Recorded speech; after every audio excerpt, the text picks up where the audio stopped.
Welcome to ChannelWaves, the podcast where channel leaders share success strategies, best practices, and emerging trends. Brought to you by Structured Web. Here's your host, Steven Kellam. Welcome, everyone, to ChannelWaves. Appreciate everybody joining us today. Today, very excited to have Bryn Nettesheim joining us. She is the VP of Professional Services at Channelnomics. Bryn, welcome. Thank you, Steven. I'm thrilled to be here. It's always good to have an opportunity to catch up and chat with you. It is. Likewise. What we're going to talk about today is AI in the ecosystem. And I know people may be, I don't know if deluge is the right word for AI that's out there, but there's a lot of AI wash going on. And one of the reasons I reached out to Bryn is because she and Larry are right in the middle of it. They talk to vendors on a daily basis. I work with vendors on a daily basis, but on a very broad perspective. I think, Bryn, you and Larry see it at a broader level. Mm-hmm.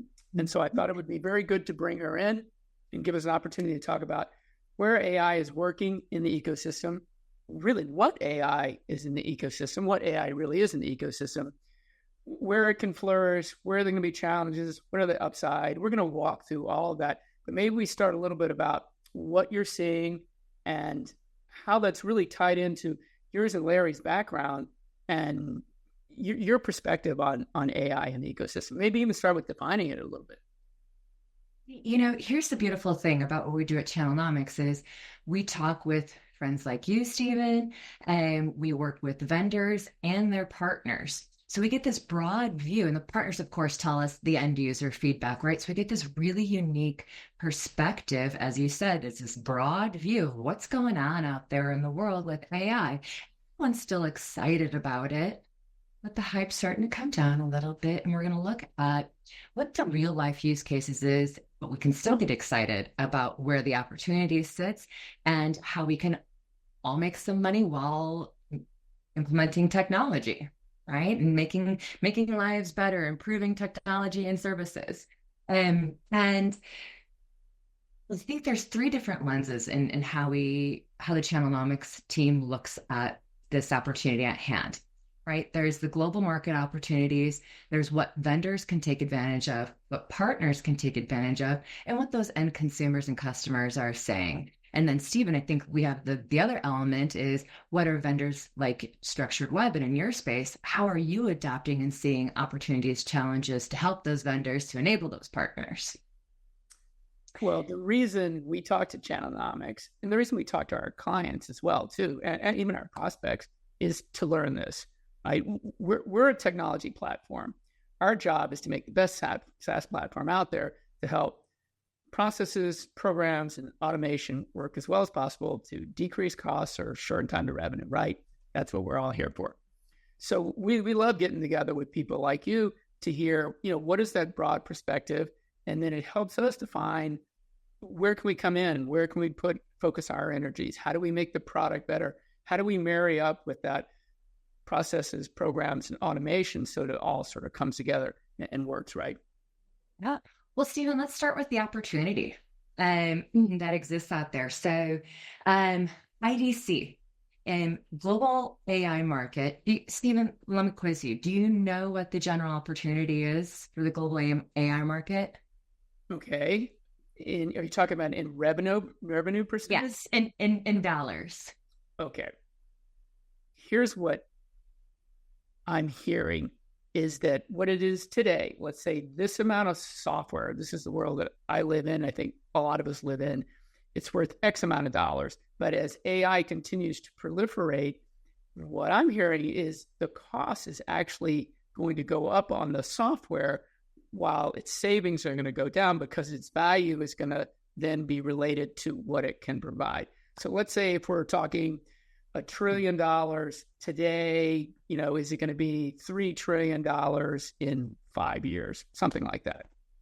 Hey, Steven, this is why I like talking to you, because we share this economic opinion, right? All things are based on the economics of this. So IDC tells us that it's $40 billion opportunity this year alone. In the next 3 years, we've got a 55% CAGR. So that's going to get you to about 150 billion by 2027. Now, I really like what you said about, right, this, the lifetime value, essentially, of your investments in this technology. And where we see partners being able to capitalize on this opportunity is in endpoint refreshes. If you look at Intel, I believe it was February, announcing their AI-enabled PC. Lenovo's got some solutions. There's a bunch others that are going to come out there. Advanced computing for data centers. We're going to talk more about data centers in a second. Wait, hold on, folks. We're gonna weave in nuclear power and data centers, right? Yes. Yeah. I mean, we are nothing but dynamic. Okay. So data management, analytics, and of course, managed services. And the good news about these core areas of focus for partners and vendors is that about 2/3 of this market opportunity is going to run through partners. If you do a little math, it's sitting at about 236 billion. And of course, that's over the partner ecosystem over the next 4 years. There's a lot of readiness that needs to get in place. There's a lot of strategic planning that needs to happen, and enablement to make sure that vendors and their partners can capitalize on all of this growth. And the good news is that partners think that it does exist. And we just did a survey, and the numbers came in that about 93% of partners are on the AI bandwagon. And they're saying that this opportunity, they'd rate it as good to strong. And what comes with that is not only are the partners excited about it, but vendors. We talk at Channelnomics about a channel imperative. And in short, that means, what do you want your partners to do? What do you want your partners to do that you can't do? And one of those things that vendors can't do at great scale, why they have partners, is to have that customer trust, because we know those partners own that trust with the customers. Partners' imperative now will be to instill the trust in the customers to make sure that they're able to deliver wonderful solutions. Okay, so how does AI, if that's the starting point for it? Once again, having been a former partner, completely agree. Well, besides the economics of it, right? It's built on that relationship and it's built on that trust, right? And that's what the vendors are counting on the partners having. So how is AI going to help there? So things like streamlining service delivery and automating tasks. And I would also say definitely driving new service offerings. I think those are 3 key areas. Partners are going to be able to streamline service delivery. They're going to be able to automate tasks, and they're really going to be able to provide some additional value in driving new service offerings. And with that, that's this long-term business strategy for partners, right? I think about when we all had to transition to the cloud, and partners had to transform what used to be very transactional businesses to more recurring revenues, right? And how do you build value-add services along that? How do you retain your customers? And your financials are different. I think a similar thing is going to happen when partners really start adopting more AI services, like the ones I just mentioned. Okay, so that's on the services side for the partner, and that's on the delivery of whether it's MSP or whether it's a LAR, even GSIs, even ISVs, right? How can they get their solutions and integrate with all these different players in the ecosystem? Every partner, resellers, they all have a role in this. And it's really about identifying what your role is, where you can add value, and who your friends are in the ecosystem to deliver that holistic solution for a customer. What about the sales and marketing side of it? Even the sales operation? Sorry, that's the world that I live in. Yes. What are your thoughts there? To the vendors providing these solutions, right? The time is now. The time is to think about how your tools can include AI to help provide transparency, enablement, that strategic go-to-market with your partners. And it's about having the right elements within your tools to make that happen. I hear a lot of panic at the disco right now in this space, and that is customers are asking me, well, do you have an AI component? Could I just get a tool that could use this in an AI function? How can I replace this? Because there's that functionality that's needed in CRMs, CMSs, PRMs, through channel marketing. Your customers are going to demand that of you to be able to better enable the partners. So how is Channelnomics dealing with that, right? You're talking to the partners, you've got the vendors, you're telling this. How are you going to engage in that? Are they coming to you and saying, what can I believe and what can I not believe? I'm going to take even back a level, because there's a lot of, hey, think about it here, but what is really actually out there? That to me is the really interesting. What can be delivered and what can vendors actually do today? It goes back to I'm going to kind of conflate these two issues just a little bit, because in the market, and there's a lack of AI talent, and that is people who are skilled enough to be able to identify which solutions are the best solutions. And that's including providers like structured web, all the way to security solutions, the whole check all the boxes, right? Partners can provide that. Now, vendors can also come to people like Channelnomics, right? Where we are in touch with all the different companies out there offering these different solutions and tools to help create what's needed in an ecosystem. And that is transparency, automation, customization, access to data, and getting their data refined so that you can actually take advantage of these AI tools. So it's really about tapping the experts that exist out there in the market today to figure out what your use case is. And that's another area that is a challenge to adoption, is this identification of use cases. So I think, Steven, this is actually probably a good time for you to talk about, right, maybe some of the use cases that are seen, that are needed out there, and that you've heard some of your customers come in and ask for. Well, I think there's a couple of things going on. One is people want to do two things. They've got less resources to do what they needed to do, so they need to do more with less.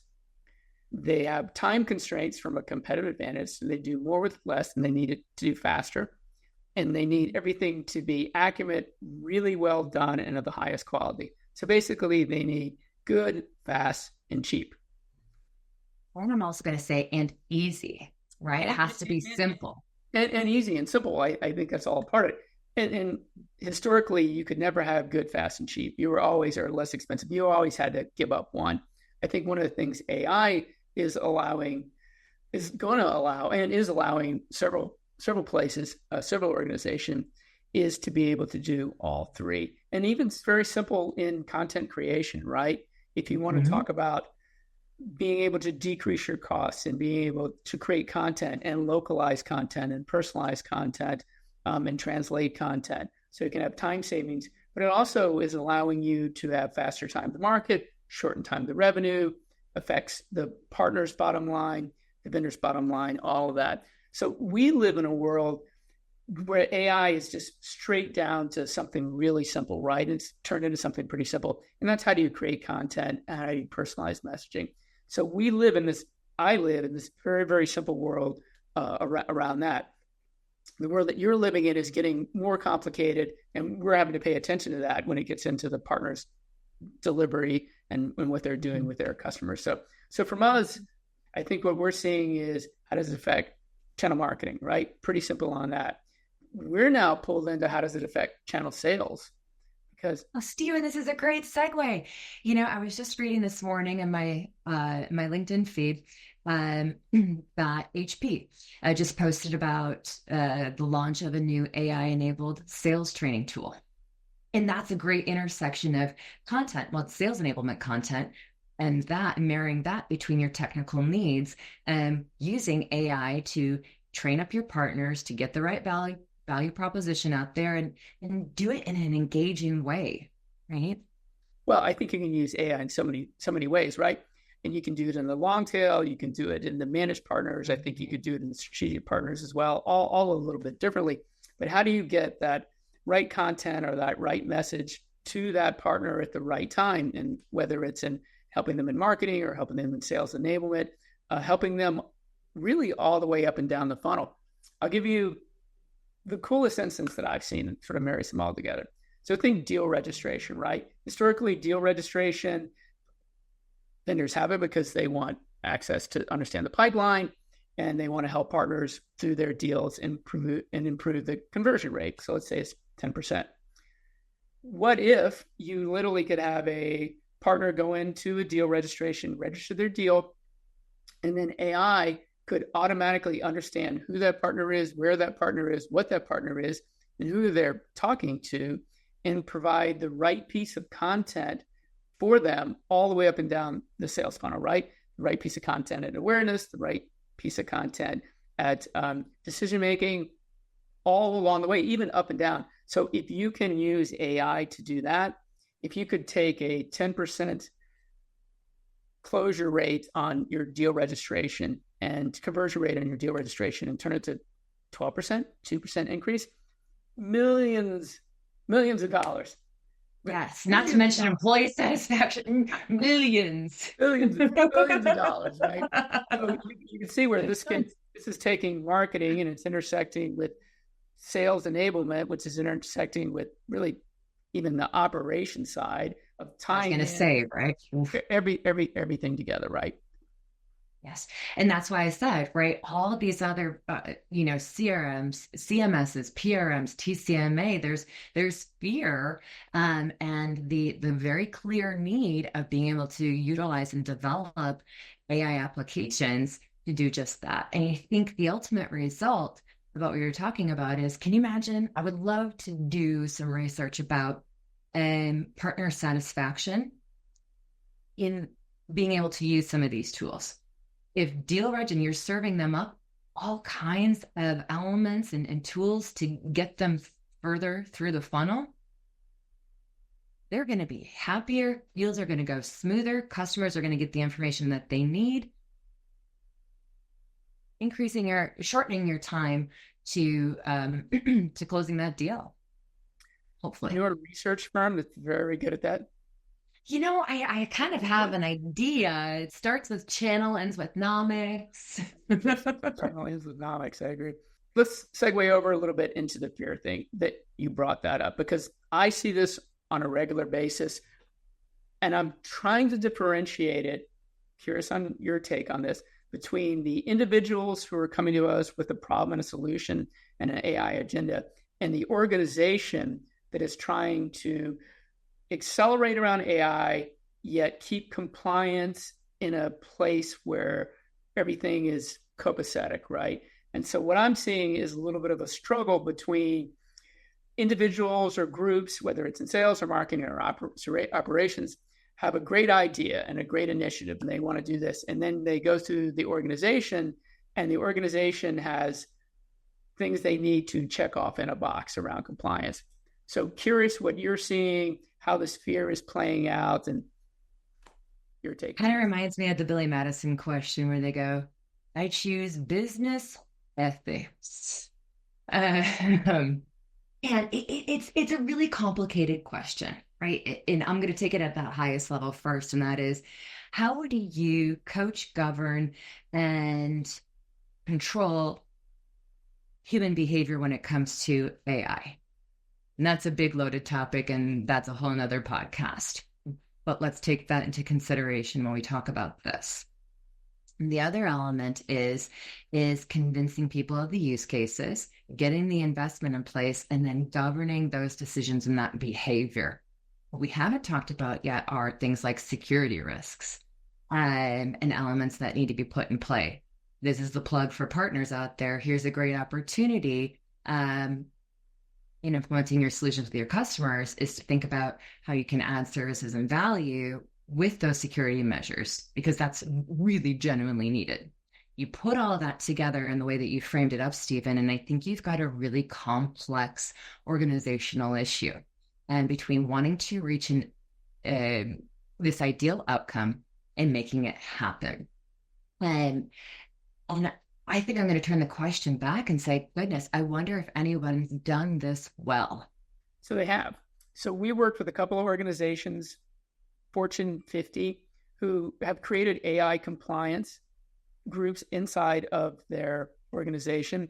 And as we've gone through the process of either onboarding for what we do, there's always the security side to it, right? And the AI compliance side is right now next to it. It's even in all of the MSAs or contracts. If we become a new provider, there's absolutely legal pulling in their information about AI. And the organizations that we're seeing doing very, very well are pulling this all together and embrace it instead of pushing against the AI compliance or that part of the security that they have to go through. They're working with us to build the case correctly, to identify the solutions, identify any risk, waylay those risks, and show them how it's being done to create this. And they're working with them versus against them. They've realized this is an inevitability. Right. And this is almost like it's an act of the finesse of change management within your organization, right? Making sure you've got everybody on board and bought in. And that can be an arduous process. Here's my take on this, is you almost have to embrace it. What your organization is going to do to protect the organization as we go through this. If I'm running a large organization, very, very interesting times. I want to embrace everything that's going to grow, but I want to make sure that I'm protected, covering every base on the backside. And I think some organizations have just gotten a little bit further ahead of embracing that and understanding it's going through this. We were working on an initiative which would normally take in 6 weeks to get done, took 10 weeks. Going through the process, making sure that everything was done correctly, everything was documented all the way through. And while it can be frustrating at times, the organizations that we've seen be very successful understand this is part of it. They lay it out in the beginning. Can you imagine being a project manager? I'll go back to being a project manager in an initiative now, and everything is on, this Gantt chart. And now we got these really cool things, and we need to put this together. So I do think there's a lot of frustration. We just got to figure out how to embrace it and how to be successful and how to make it repeatable, and then come back and so you can do it all over again. I think my favorite thing to do in those kind of situations is, what's the risk? What's the loss? What is the cost of loss? What is the cost of failure? And failure in this instance is being a very late adopter, or, maybe not an adopter for years. And where does that put you in your business? Very, very far behind. It will. I'm curious what you're seeing, because I'm talking to people who say, look, let's just say there's a boardroom, or let's just say there's a meeting room, and even at an executive level, hey, what are the 10 initiatives that we're going to do? As a matter of fact, we had one of our customers, there was a contest for AI initiatives, and there was 137 entries into this. And of course, think about that, all had to be narrowed down, and they ended up in picking 3. Now, one of them was really cool. The reason I bring this up, because one of them was, how do we use channel marketing AI? How do we use this in content creation? How do we use this in two-partner marketing? How do we help our partners build better messaging? Everything that we've talked about. And it's safe and secure enough to be able to do now, yet has an outcome that's measurable. This is where I think people are going to pass or fail. The organizations that find the things that fit inside of their current AI compliance structure and push hard on those and really lean into that with their partners, I think are going to accelerate very, very quickly, and they're going to be 6 months ahead of everybody else. And I think... I was going to say, and then those numbers that I mentioned at the beginning, right? There's still an element of greenfield at play here. So they're going to go out and chomp all of that up. That's going to stick for quite a long time, as we know, with partners, 5 years, 10 years, maybe they're going to hold on to the count, maybe longer. The rest of the people who haven't taken advantage of that, who haven't enabled their partners and gotten that speed to market, you are left with what's left. And that's not going to be a lot. I think the challenge is going to be by time organizations catch up from lagging or being conservative, the ones who have not are already going to be further ahead. When we think about how fast this moves, right? You see, I mean, the coolest new thing to do now is get a partnership with NVIDIA. But if you don't have one of those partnerships with NVIDIA and you're not doing strategic planning and partnerships, you're going to be lagging behind. And as a great case example, and it flows through to the rest of the tools and the rest of investments and the rest of the strategic decisions that businesses are making today. Okay. So Bryn, as we wrap this up, gotta ask, what does it look like in 2 quarters? What does it look like in a year? And what does it look like 5 years from now? And I know I'm putting you a little bit on the spot, but you guys are talking to a lot of people. You have a very broad perspective. So feel free to step out on a ledge there and tell me what you think. Well, let me pull out my Channelnomics crystal ball. And that said, based on the fact of how much data you guys have, surveying you do, and how many people you talk to, I would say your probability of having not just a reasonable answer, but a pretty good answer is fairly high. Thank you for that confidence rating. Well, I think it goes back to, look, if the partners are confident about it, which I mentioned, our research says 93% of partners say they strongly feel confident about the future of AI and that they're going to be investing in it. And we've got vendors, we've got the market opportunity in the billions.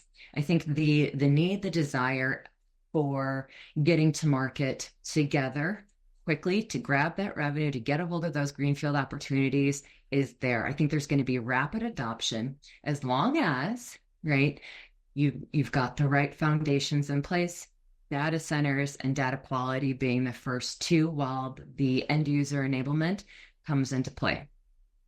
Beyond that, I think there's going to be fun, almost sci-fi seeming technologies at play. Machine-to-machine automation. We take another middle person out of there, another middle human, and the machines are doing this together, right? Because as we work on our adoption, these systems are learning and talking to one another. We're going to be defining more use cases, developing more reference architectures, integrating more systems to one another. And that's going to generate some really brilliant automations, processes, and efficiencies out there. And I was talking with an ISV partner the other day, and he was very hyped. He'd read one of the reports that we just published about the trends in technology between now and the next 5 and 10 years. And he's like, I agree with it all. There's machine-to-machine learning. Automation just becomes a completely different level. The integrations are there, and we have the power. We didn't get to our nuclear power conversation yet, Steven. So here it is. Now we have power data centers brought to you by nuclear energy. Yes. Right. Or sustainability. About a year from now. Yes.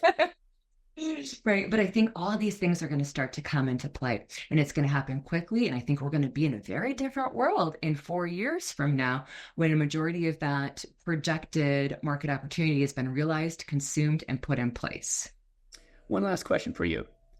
Yes. Partners are going to use AI, I think, regardless. If you look at some of the challenges that they have, whether it's blending their message, creating something marketing, which is pretty simple compared to your delivering your system, but I think it's in their grasp. And I think they're watching their 10th graders do it and their 10-year-olds do it. They're going to do it. Yeah. So I'm curious your opinion on what vendors should do. Should they be surveying their partners more, listening to them more? How do they manage this? Because it is going to move. It is going to move with partners, driven by the buyer. It's going to move by partners. And I think the question is, how do vendors respond? Even it's one of my favorite questions, because for the last few quarters, what I've been focusing on are partner advisory boards, executive councils, partner summits, and talking to partners. And here's the thing that vendors must do is you can talk to your partners all day long, ask them, survey them. What are you seeing? What are you hearing in the market? And what do you need for us to go to market together. And then the next thing you need to do is listen. When you listen to what they need, then you need to go out and put together that plan to find it and fund it. If you do that, your partners will go ahead. They will go. They will run with it. In fact, they say that all the time. Just give me the tools, tell me the real story, and I will go. Because it really behooves them. It does. Once again, in the end, it's going to be the drive to revenue, to drive the shortened revenue, and the drive to reduce costs. And partners are in the same spot. Vendors are on that. And so I agree with you. I think they're going to go. We shall see, won't we? We shall see. Well, we will. We will see. And those who embrace will thrive. That's going to be how I'm in it. Those who embrace will thrive. So, Bryn, I like that. Thank you for joining us. Really appreciate it. What's the best way to people get in touch with you? Best way to reach you? Best way to engage with Channelnomics? Of course. So, of course, look for us on LinkedIn. Connect with us there. Follow the page. You can always go to channelnomics.com.